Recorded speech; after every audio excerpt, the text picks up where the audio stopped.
little bell so you're notified when new videos drop. I nearly made this another news video, right? Another news video, but the news stories are just bollocks. But I don't want to tell you. Listen, I wanted to give you a more thought through analysis of the news. They're just bollocks. I'm sorry. The number one news story is we were talking Doctor Who. The important things in life. The number one news story right now is like most of the missing episodes exist and are in the Middle East somewhere. So am I. Maybe they're in here. I don't know. But they're being held to ransom. Listen, I need to clean up. Okay, I need to clean up. Wouldn't it be funny? I'm like, oh look, I just found Marco Polo. Like they said. So this is essentially a rehash of the rumor that was going around when what's her name? Not Faceless Ones.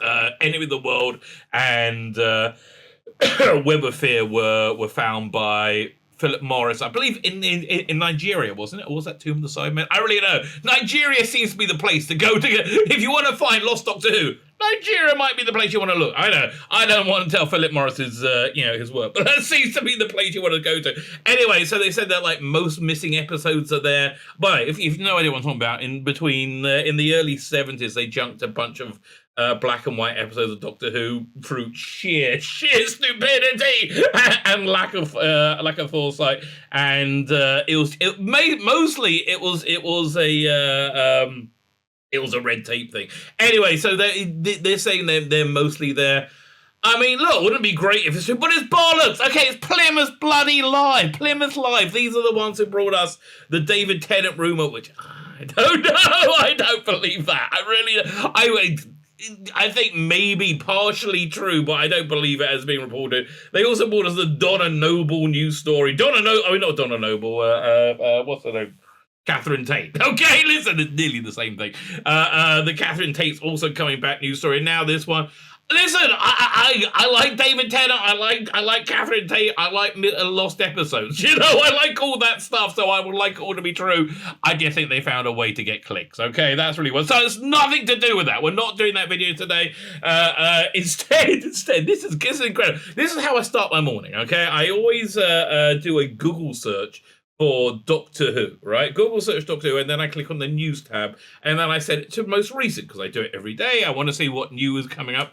Screenrant has been trying to get my attention for the last few days. Screenrant came up with an article the other day, which they could have labelled it the stupidest idea about Doctor Who ever, right? And it would have been much more accurate than what they did label it. And then, weirdly enough, a couple of days later, same thing, even stupider ideas, and now they've reached the most stupid. I think we have to look at the Screenrant's 3 stupid ideas they've had before breakfast. Before we get into it, can you hit the like button, the share button, and the subscribe button? That's all fantabby, double dozy. If you can comment, that's also great. The algorithm loves comments. If you're on YouTube and you're subscribed, can you please make sure you're not that you are not unsubscribed? If you're not subscribed, if you can just hit the subscribe button, that'd be fantastic. If you're on Rumble, hit the Rumble button, baby, and the subscribe button. That'd be nice too. That'll be fan-freaking ever. Mostly, check out my Substack. Substack is my email newsletter. I send out updates on my videos all the time, but I put comics out on there. There's a paid version, and this is the last day of the month, right? And so I got to get a ton of content out for the paid. It took me by surprise, okay? When you sign up for this, they say, how much do you want to charge for your paid version? I'm like, well, I don't really want to launch the paid. No! You gotta do that! I'm like, well, what's the cheapest? Can I do $3 a month? No! $5, and I really was going to do $3 a month. So $5 a month is the minute. Fine, okay. I did it. I kind of forgot about them. People started signing up. I'm like, I guess I got to give you something now, haven't I? It's like, I'll take your money. I guess got to get. So I got two full comics going out from the very, very, very archives of my work. One is called.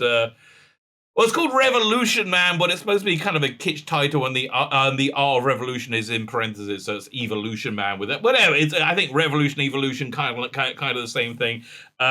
Beautiful art by Stefano Cardacelli. Full paint. The first time I worked with him. So you got an issue of that coming out, and also an issue of this other thing called Karen, which is kind of like this 90s Tarantino-esque thing with a Jewish version of Angel. So I'm putting both. I got to find the files, right? I got to find the files today, and at least put one of them out, right? So for the paid one, and I put out stuff on the free one.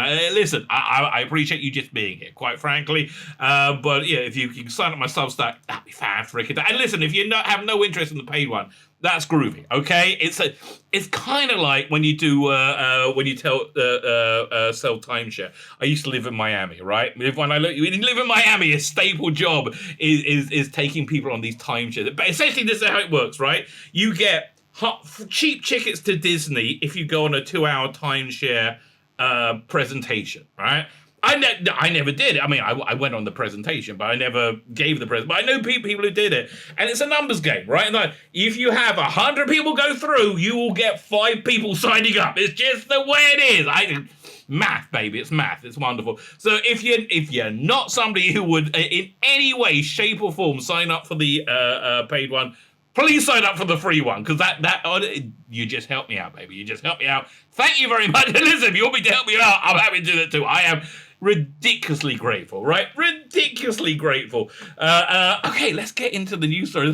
It's not the news story. The first story. The first dumb thought that Screenrant had. What's that? I got 3 stories. I got to line them up to see. Okay, let's start with this one. This is pretty darn dumb. So this is more of the ongoing existential angst at the rumor that David Tennant is returning Doctor Who.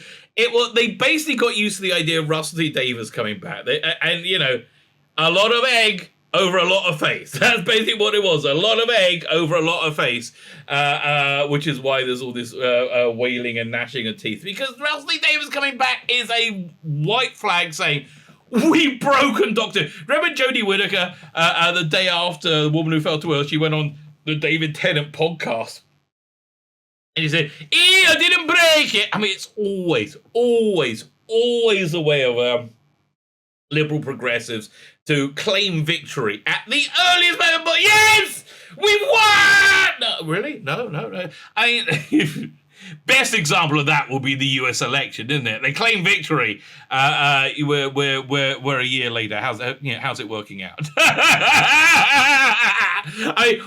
What makes these crazies more crazy? Trump being successful, and if you hated him, I understand. Okay, I understand. He gets up people's noses. I totally understand. But the metrics are the metrics. He had a wonderful presidency with insanely successful. And so, what made people more crazy? That him being successful or them being so much of a failure?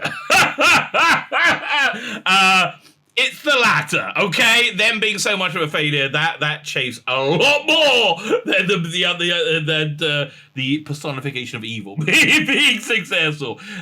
So they now the idea that David Tennant's returning as well. That's really, I mean, look at Jodie Whittaker's face here. It's actually a somewhat authentic expression that she would give on hearing David Tennant's return. Like, what? But I'm the bestest ever. I don't understand. So they're going to have to deflect.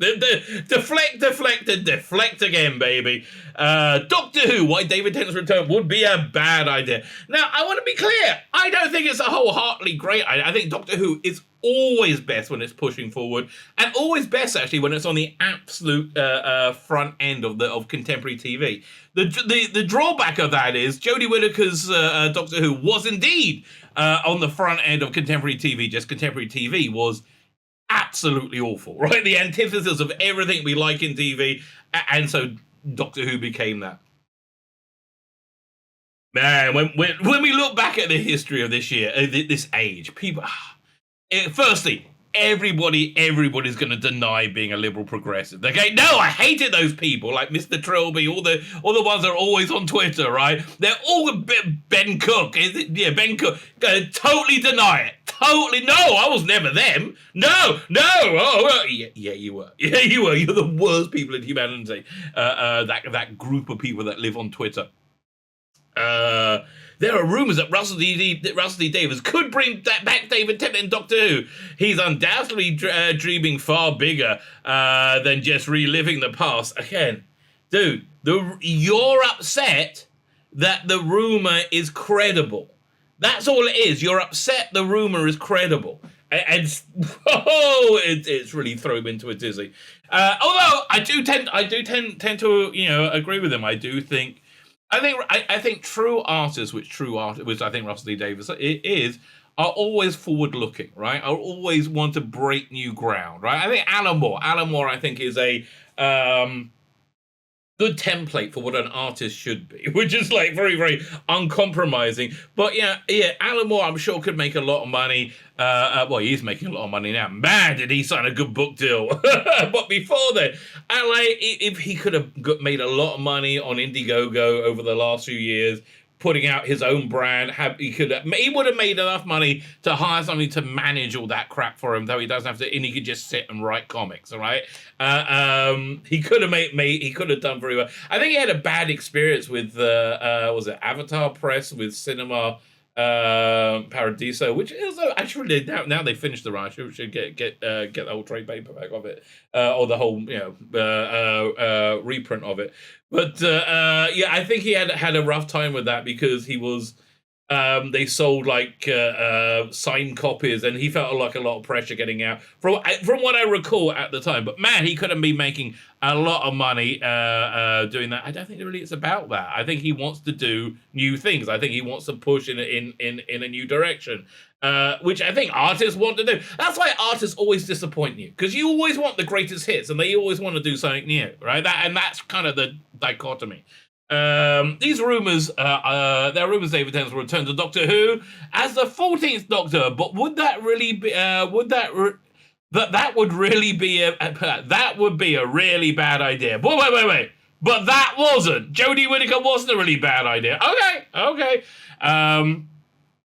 The longest running science fiction TV series in the world, Doctor Who has an infinitely malleable format. Its central conceit, a time-traveling adventurer who wanders the universe doing good. Well, how does that fit into Jodie Whittaker? She bumbles from the universe doing bad, basically. I'm not the one writing it, okay? I'm not the one making it. This is the creative decision they made. It means individual episodes and story arcs can imitate practically any genre. But the true secret of Doctor Who's longevity lies in Regeneration, a convenient plot device that allows the show to switch lead actors. Regeneration serves as the perfect opportunity for showrunners to reinvent the series, and one such transition point is approaching its speed. I mean, I think that's actually a fair bit of analysis. Let's go through Regeneration for a second. So, Hartnell Winter Troughton, it was groundbreaking and huge, right? Groundbreaking and huge. Nobody ever considered doing that before. It's actually quite surprising they didn't just do like a Dalek TV or a TV show or something. Then Troughton into Pertwee, that was supposed to be a potential end to the show, right? That was supposed to be a potential way of wrapping up the show. But when they moved into Pertwee, which he did, it was a off-screen regeneration. When they moved into Pertwee, totally reinvented itself, right? It was more than a soft reboot. I think it was like a reasonably hard. It was like a 50-year-old man's erection reboot. Hard enough to do the trick, but not rock hard. Okay, I am over 50. I speak from experience at this point. Does the job. Not exactly like when you're 18. Boy, I always feel intimidated when my boys go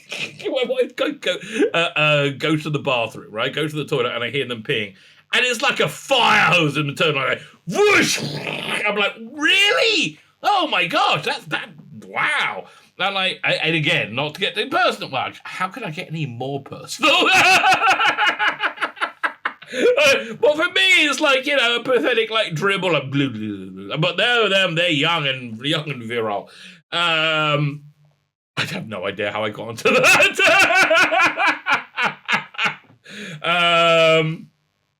Hard reboot. There you go. And I think you can say the same from from Pertwee to Tom Baker.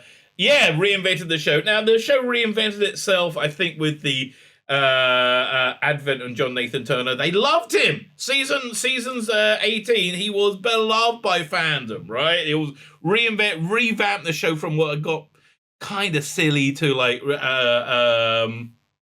I think, more scientific. No, not really, but yeah, it was more. It was less, Douglas Adams, more crisper, crisper by meat. So for better or for worse, and then I think casting Peter Davison was indeed part of that reboot.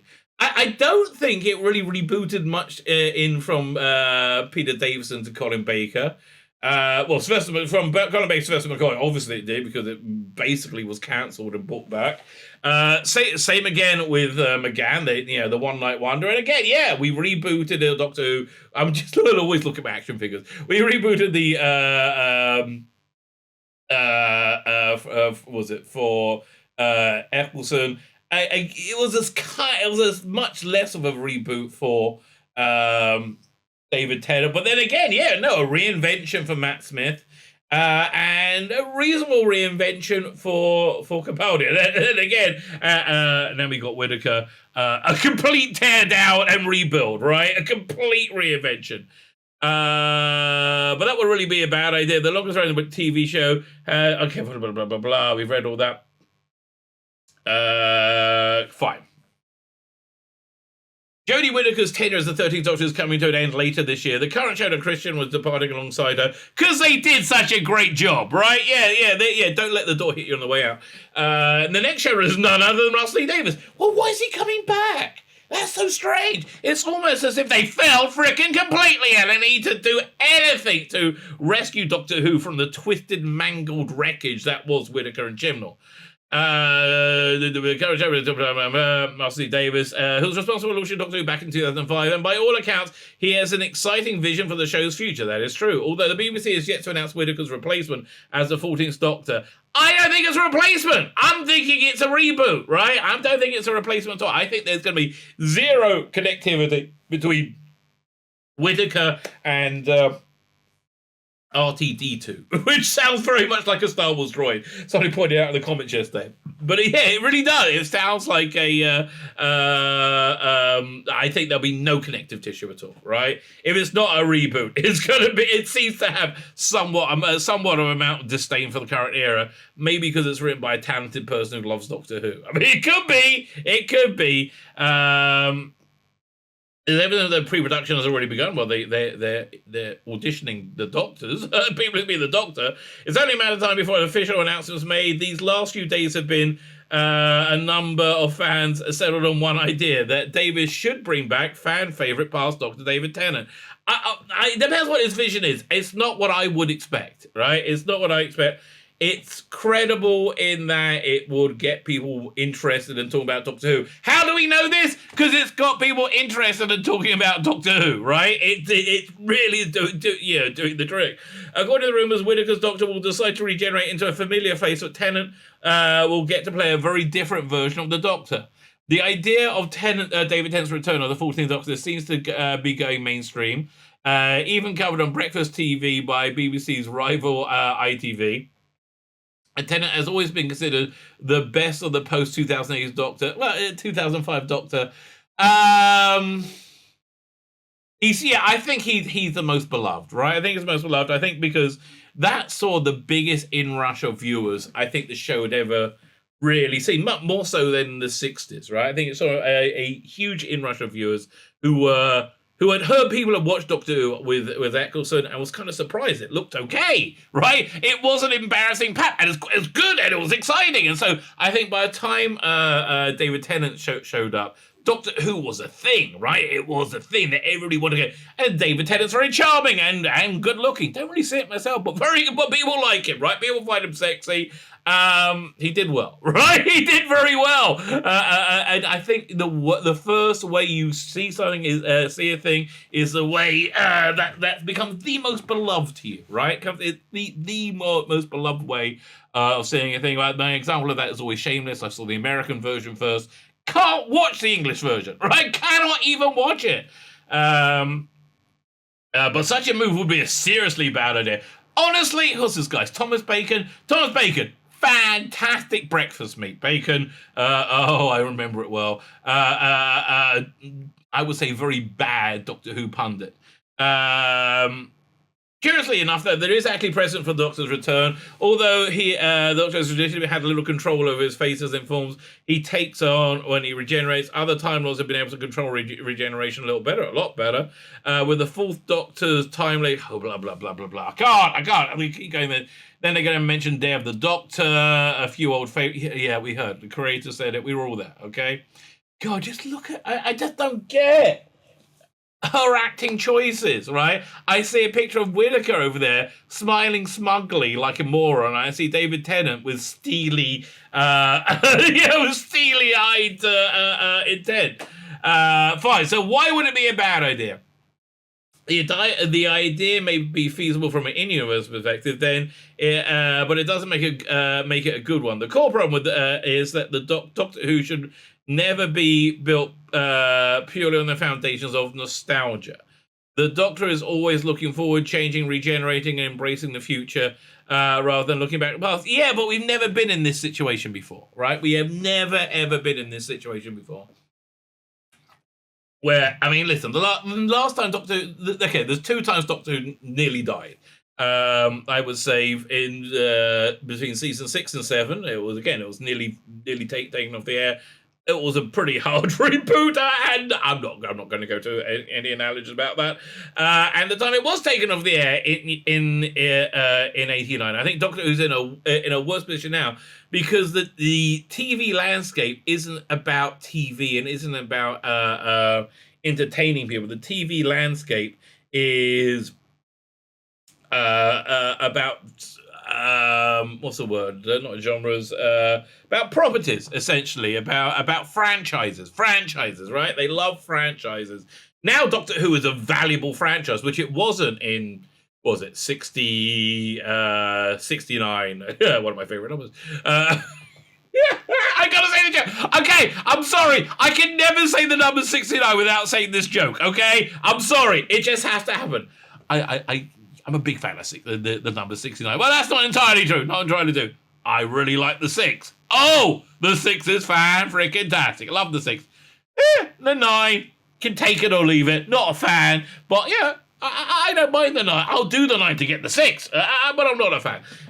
So again, I have no control over that. I have to make that gag. But we've never been in a situation where Doctor Who was a valuable franchise that had been systematically destroyed by many bad ideas. Much in the same way I would say Star Wars was. By the way, the Star Wars Hotel. Oh my God, the Star Wars Hotel cost $6,000 for 2 nights. In midweek, right? It's like a live-action cosplay, LARPing, right? Live-action role-play adventure. You're supposed to go from the hotel's supposed to be in a spaceship, so you don't see daylight, right? You just see they have all these screens that makes it look like you're in space. And then to get to the park, you get on a shuttle, right? Get on a shuttle, and you fly down to the park, and you get out. The shuttle is actually a bus with the windows blacked out, and more of these like video windows. So anyway, the bus was supposed to be a modified Mercedes luxury bus or something like that. Instead, they're using like a box truck. It looks terrible. It looks so bad. $6,000 a night to be ferried around in a box truck. I mean, like, it's so weird. So yeah, Doctor Who's in a very different state now than it was ever before. So Russell was bad, but he didn't just play the nostalgia card. He relaunched it. That is true, right?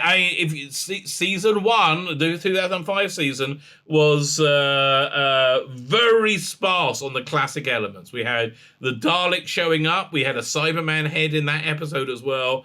And then Daleks again, but I don't think we had any other classic things. The more it went along, the more Russell and Phil Coulson and Jane Chandler saw how people reacted to the nostalgia one, but the mix was 70-30, right? 70-30. 30% nostalgia, 70% new. Perfect mix. I think that was absolutely. I mean, listen, I don't know if it was a perfect mix for today, but it was a perfect mix for 2005 and onwards, and it really, really worked. Proving it could work in modern age. The episodes were longer, but the stories were shorter, with only a handful of two-parters.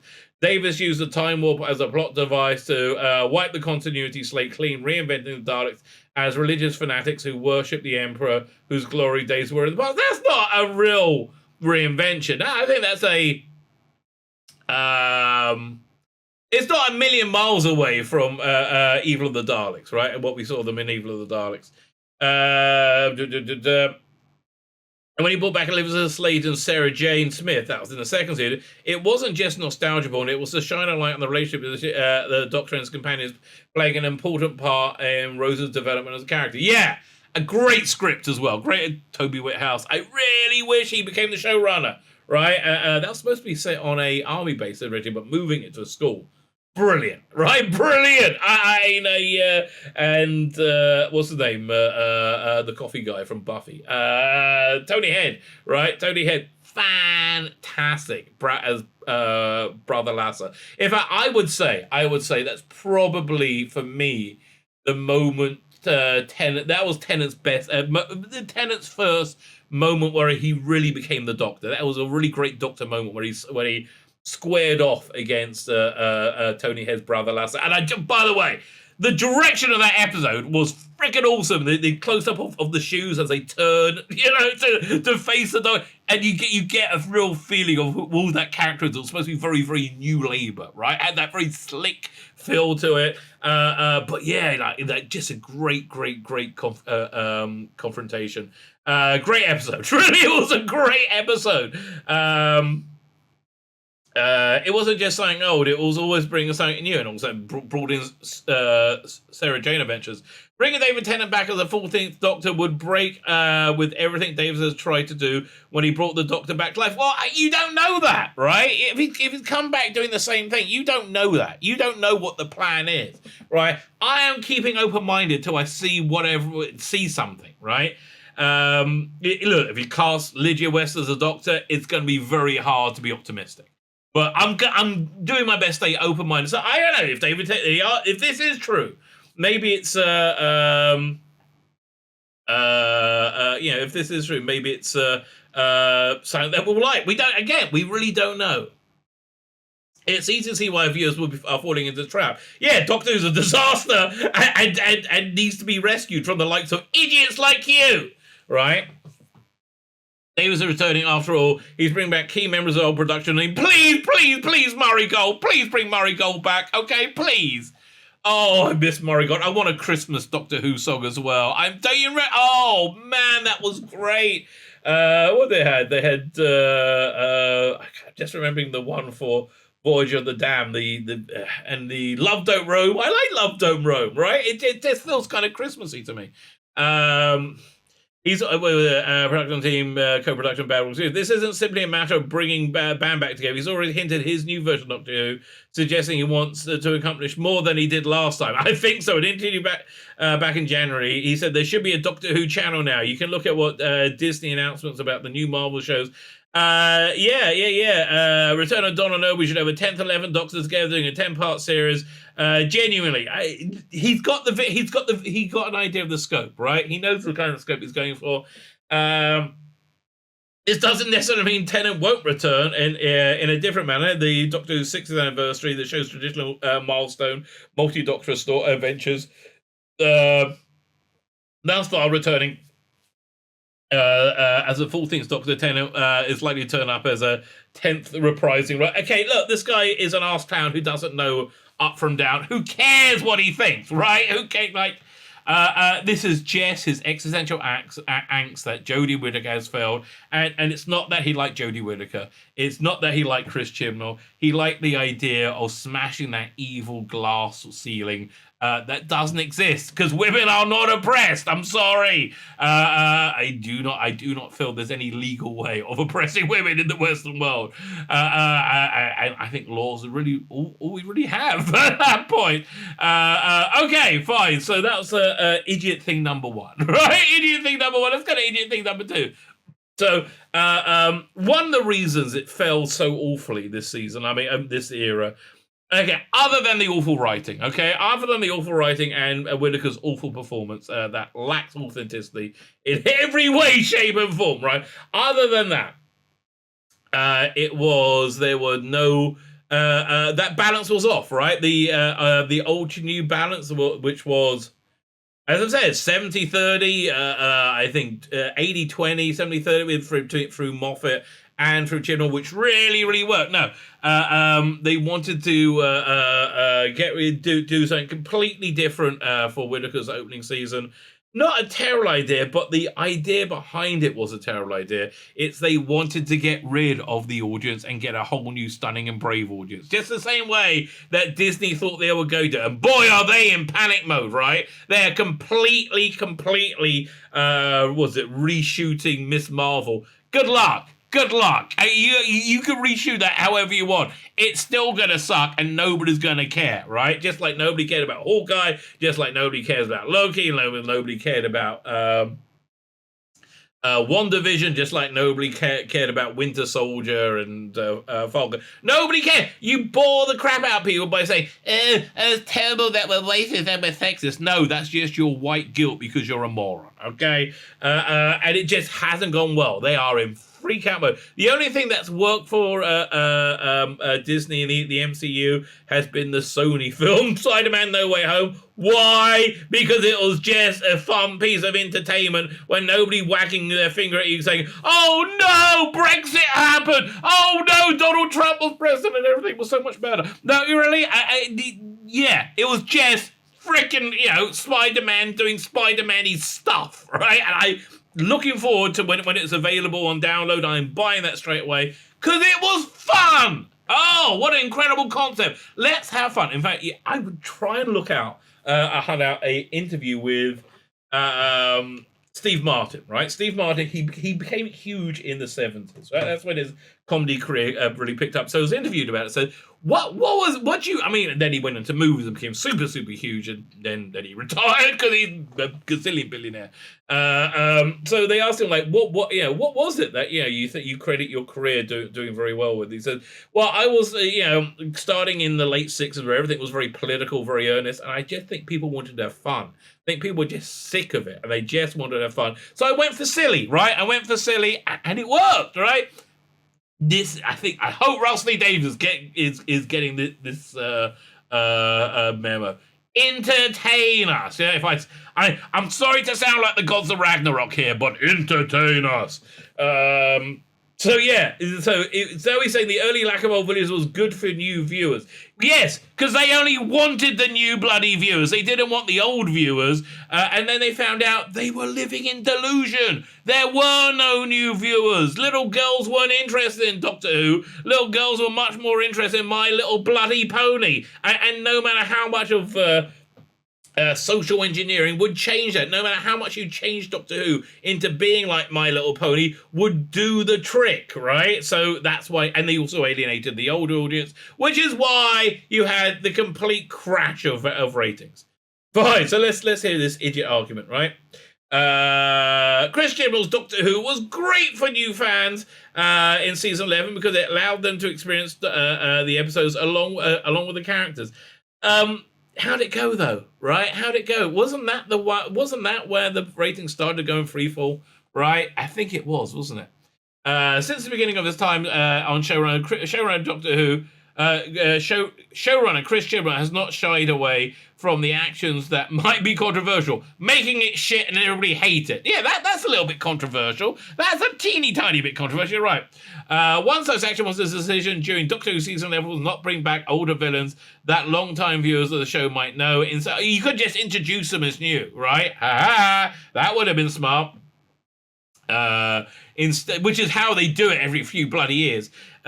Instead, all the aliens that the 13th Doctor faced in Doctor Who season 11 were new creations. Yeah, and they're all shit, right? Tim Shaw, Mr. Teethy Face. Oh, the Pating. Oh my God, they actually mentioned the Pating. From the Bating to the Thelagarians, none of the antagonist Doctor Who in season 11 were seen before. Listen, let's be fair, the Doctor wasn't in it either. So, the fact that none of the villains in Doctor Who season 11 had a history with the Doctor worked to the show's favour, as it made the season the perfect time for new viewers to join. Is that what happened then? Is that what happened? It was perfect. Is that what happened? That tons of new viewers joined? No, I think viewers left, right? Viewers left in droves. So I don't understand. Okay, this is your narrative, right? Reality. Let me pull up the reality. Let me see if I can. Let me see if I get the. Let me see if I get that chart up. Second, where is it? Where is it? Hang on. There we go. Well, let's look at the entirety of the Whittaker run. It's just opening up now.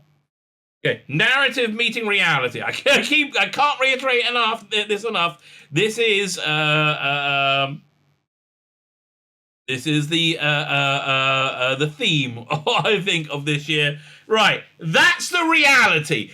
Does it look like new viewers are joining? Does that look like what's going on? No, it looks like viewers are running screaming, right? It looks like viewers would rather jump out of a building than watch your turgid, bloody Doctor Who. So yeah, I understand. This is the narrative, right? It was wrong. It didn't work, right? It did. I mean, like, really? I don't understand how much more simple we can make this. Although Doctor Who is best known for its legendary antagonists such as the Daleks and Cyber, no, Doctor Who is known for innovation, I would say. Each iteration shows also introduces a raft of new enemies for the Doctor to overcome. The modern era spawned the now classic, such as Weeping Aliens, the Silence were good monsters. I like those monsters. Also remaining true to the show's roots. However, the over-reliance on legacy enemies can be detrimental to the show as established as Doctor Who. For a show as established as Doctor Who, giving the recurring characters have to tie into decades of established lore. Didn't bother anybody else. Stephen Moffat seemed to be able to do it without a problem. Rusty Davies seemed to do it without a problem. Before Chris Chibnall arrived, I would say Big Finish were doing it without a problem, right? Competent writers can do this, right? There's the other nonsense. Jodie Whittaker never trusted had too many people in the TARDIS. What you mean, like Captain Jack, Rose, Jackie Tyler? Right. You mean like that? Yes.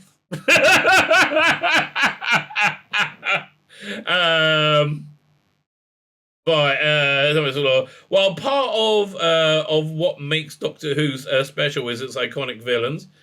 Okay, granted, the show's long history can also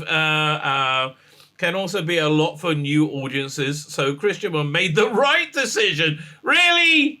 This is this is the right decision, right? Christian made if you're saying to lose all the ratings possible, yes, he made the right decision, right? If you're saying the idea is not to be a massive failure, maybe not. Okay, I don't want to tell you, maybe not. Did it over law, made the right decision.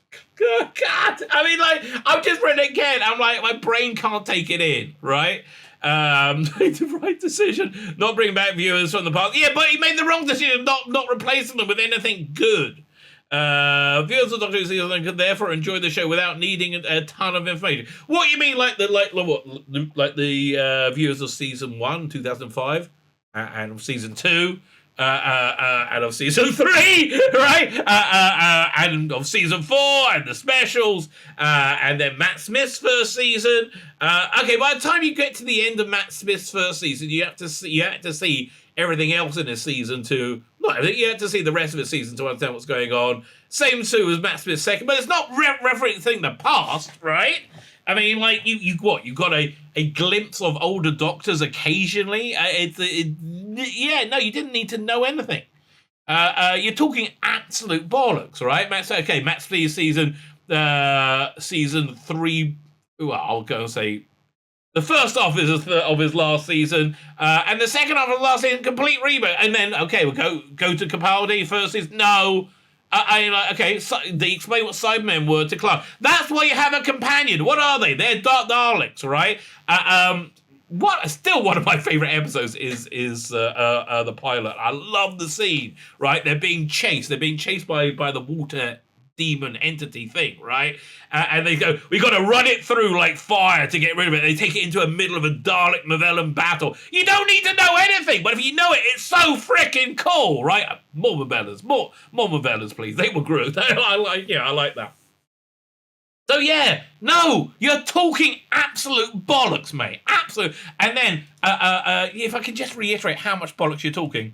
There you go. That's the bollocks you're talking. Fine, good. If you were just listening, I showed the ratings again. Not good. Can therefore enjoy the show without a ton of noise. Doctor Who Season 11, due to lack of villains, also slightly more grounded than realistic than the typical sci-fi shows, which might have appealed to new audience. Might have done. Did it? Nah, didn't, did it? God, how much more of this? Okay, we've got 3 paragraphs. For example, thank God, look at that stupid face. The villain Doctor Who season episode 8, Rosa, is a criminal from the future who thinks civil... Okay, you're proving you're wrong here, right? I want to hear how you describe this turgid awful villain. Is a criminal from the future who thinks civil rights movements in the United States is a moment where society went wrong. He's from the 50th century, right? He's from the 50th century. So if he's going to go back in time...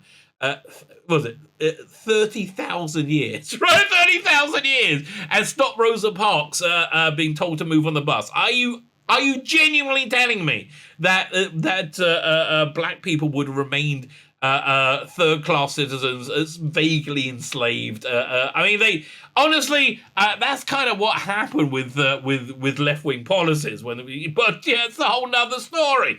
But yeah, no, this is utter nonsense. And what? This is the thing. I would love to hear a liberal's take on racism. Why? Why doesn't he like black people? Go ahead, tell me. Why? What's wrong? Like, what's wrong with black people? In your own time, and they can't answer that. Like, okay, from the racist point of view, why don't they like black people? Right? I'm not saying why. If you look, just ask somebody who believes that. Why do you think a racist doesn't like black people? And then ask them, have you ever met anybody like that? Have you ever even seen anybody like that? To give you an idea of the demographics, there is. A third of a billion people live in America, like 300 million people. 330 million, right?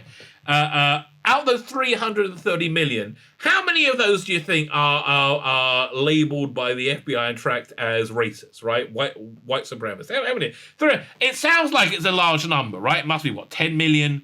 No, maybe. I mean, I don't know, 30 million, 100. Well, the news would make you believe it's at least 150 million people are really, genuinely don't like black people, right? I see a black person. I mean, like, have you ever met anybody like that? I haven't.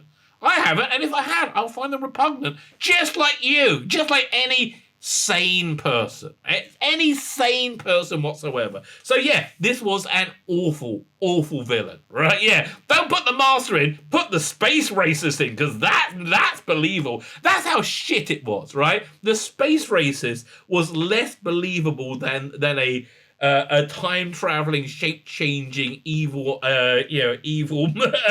villain who likes to dress in black and has a goatee. I mean, really? I mean, I can take somebody traveling in time and space and reality. I can't really believe that these people exist. 7,000 people out of 330 million, right? That's how small it is. That's why you can't find anybody who feels this way, right? Some might feel Kriska was not exciting enough villain. And the episode would have been the same without him. That might be true to a certain extent, but his attitude shows racism, and indeed, all types of prejudice will not just disappear in time. Yeah, again, this was an idiot's view of racism. And idiot's view of racism. Why not do a very smart person's view of racism? They're called the Daleks, right? I mean, it's not like the Daleks being a naughty national socialist from Germany in the 1930s, an allegory, is in any way subtle, right? Have you ever seen Genesis of the Daleks? Exactly. Yeah, and that's why you liked it, because racist is always the same. No, you lying piece of shit. It isn't, okay? It isn't.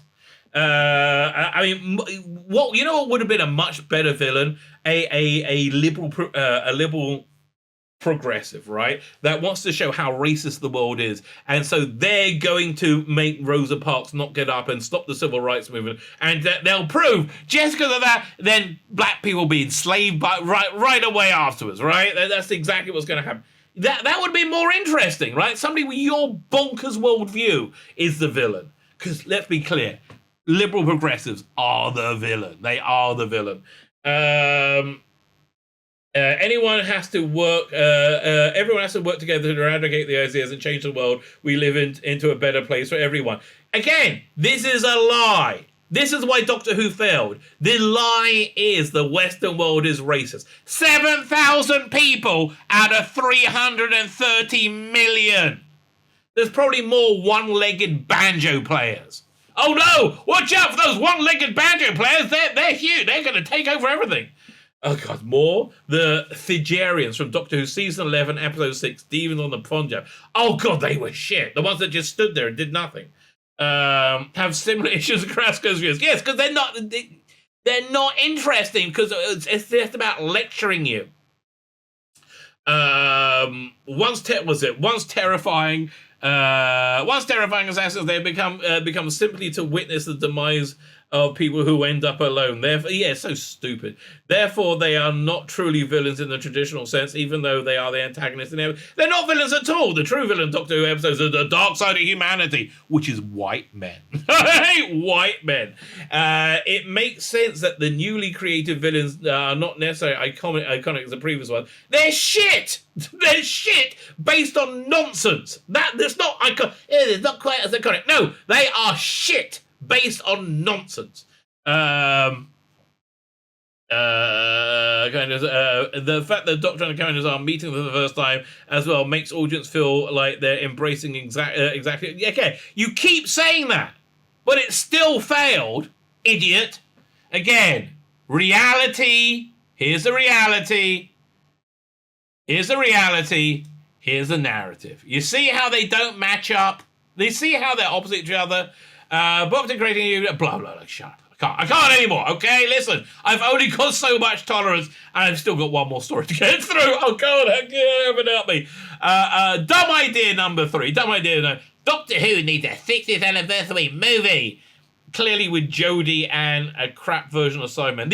One of the only good things about the Jodie Whittaker's reign of Doctor Who was the Sidemen design was freaking awesome. Just absolutely fan-freaking-tastic. Doctor Who 60th anniversary celebration are fast approaching, and therefore it's time for a full-blooded movie to reboot the franchise. Why on earth do you have Jodie Whittaker there? Okay. Okay, anniversary's coming. Doctor Who movie will be nothing new. Paul McGann debuted in the Doctor Who in the movie. We call it Enemy Within. Ultimately, fruitless effort but it wasn't a movie. It was a TV movie. Okay, at its core, as core of its two hearts, Doctor Who is a show set in foundation principles, change and adaptability. If the lead character is able to switch every few years, then it's difficult to imagine why the show itself should not receive a license to change in order to maintain its spell. Well, listen, with what the BBC wanted with the McGann era. That wasn't. They wanted to do a series of like 6 90-minute movies a year. They wanted, like, what was it? The Cracker format. Man, I love Cracker. There was a bunch of stuff doing that format at that time, right? That was the 90s. The 90s. Was it? What's that John Thor thing? That then when had a spin-off of it. I can't. But there was lots of these 90-minute dramas. That was the prestige drama shape of the 90s. After all, not rehired. I think he's taken over, was to write a television special celebrating 60th anniversary for the franchise will feel somewhat derivative of Day of the Doctor or even the blockbuster centenary Jodie Whittaker Swan Song as the 13th Doctor, which is set to air 1 year prior to 2050. It's going to be nothing like that. Listen, the biggest difference that anything Russell T Davies will do is it will be good. Okay, it will be good. Probably. It will be good. That's why it's time to think bigger, blah, blah, blah, blah. So what's the idea? The discussor rose the first ever 2005 revival, attributed it to the fact that the franchise felt new and fresh.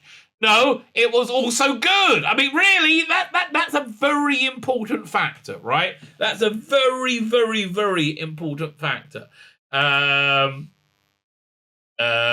more importantly, it introduced audiences to a brand new actor playing the Time Lord in the Ninth Incarnation, Christopher Eccleston, who returned recently to audio. If Doctor Who's 60th anniversary were to emulate this effect by introducing fans to the currently unnamed 14th Doctor, again, don't know he's going to be a 14th Doctor. This time by means of a movie and the type of hype surround. Okay, Doctor Who hasn't really worked with a movie. I mean, the 90s version with Pierce Bronson. Go and check my channel. I do a whole read through of what that was going to be. Sounded kind of cool, but it would be a very different animal, right? Doctor Who needs, I think, a little bit more time to breathe, and Doctor Who's clever. Here's the thing, Doctor Who is a clever show, at least it was before Whittaker and Chibnall. It's a clever show, and you need ideas, need room for ideas to breathe. I mean, I think that's why the Robert Horsfield Hinchcliffe is so revered in fandom, because it really was. It's a clever show with entertaining and exciting. Okay, so blah blah blah blah. Is this the end of the thing? They don't say anything about what the movie would be like. It's okay. In all fairness, Doctor Who movie has technically been done before. It's drivel. Okay, drivel. Yeah, okay, so they're saying they want a 90-minute special. Okay, that's all it is. It's called The Five Doctors. Morons. Oh my God. I can't even believe I actually wasted time looking at that article. Okay, so Screenrant. Love them. Bless them.